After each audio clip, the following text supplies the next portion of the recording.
guys, welcome to my channel. I am Curtis and today I am going to walk you guys through on how to download and install Python on your computers. This is the very first video of my Tkinter series. This series is going to comprise of Mini GUI projects, that is graphic user interface applications, built with a Python framework known as Tkinter.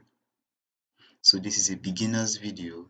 So even if you don't know programming, you can follow up from here. So without much further ado, let's get right into it. So firstly, what do you need to get Python on your computer? Now, what you need is Python. So you need to download Python from their website. So we simply go to a browser of your choice and you simply type download Python. Then you search. So when you search, you click on this very first link, download Python, and it will take you to this page. As of now, when I'm recording this video, Python is at 3.9.5. So you could be watching this video when Python release is more than this, no problem. As of now, this is the latest version of Python. So you click on the download button and it should start downloading. I already have this downloaded, guys, so I'm not going to download this again. So after downloading, you should have this. You simply click on it and try installing Python. Okay, guys, I already have Python installed, but at this you can just continue clicking on the next. You follow the installer steps and you get Python installed. Hey guys, welcome back. So in the previous video, we actually downloaded Python 3.9.4 on our computers and we successfully installed Python 3.9.4 on our computers. Well done, guys, you have Python now running on your system. Now, how do we check if Python has been installed successfully on our computers? We simply check that using the terminal or the command line. If you're on Windows, you could do Windows arrow or whatsoever you reach the terminal or the command line. Now, to check the version of Python installed on our computer, we simply type Python version.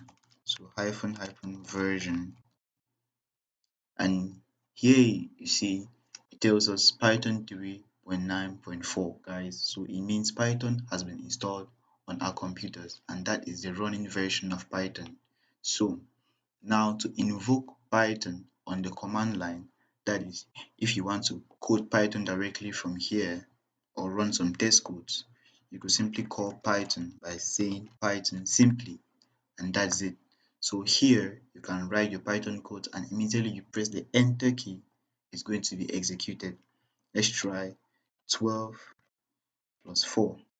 Hey guys, it gives us 16, so it means the Python interpreter is right here and it works. Let's print our traditional hello world. So we say print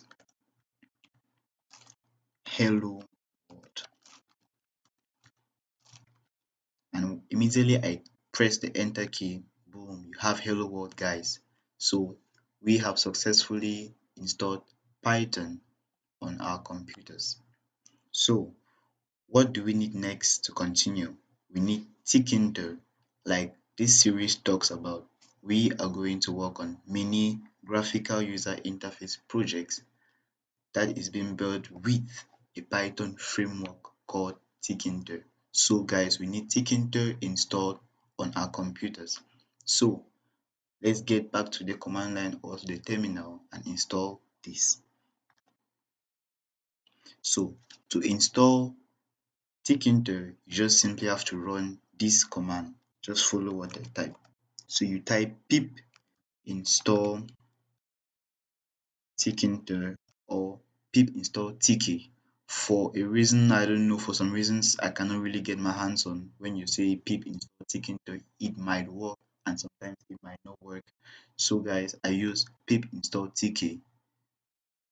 and it should install that. You need an active internet connection for this. It doesn't require much, usually some kilobytes, and it tells me requirement already satisfied. But for you who does not have Tkinter already installed, it's going to install that real quick. So guys, we have successfully installed Python and Tkinter. So from here, we can proceed to the next part of this tutorial. Thank you.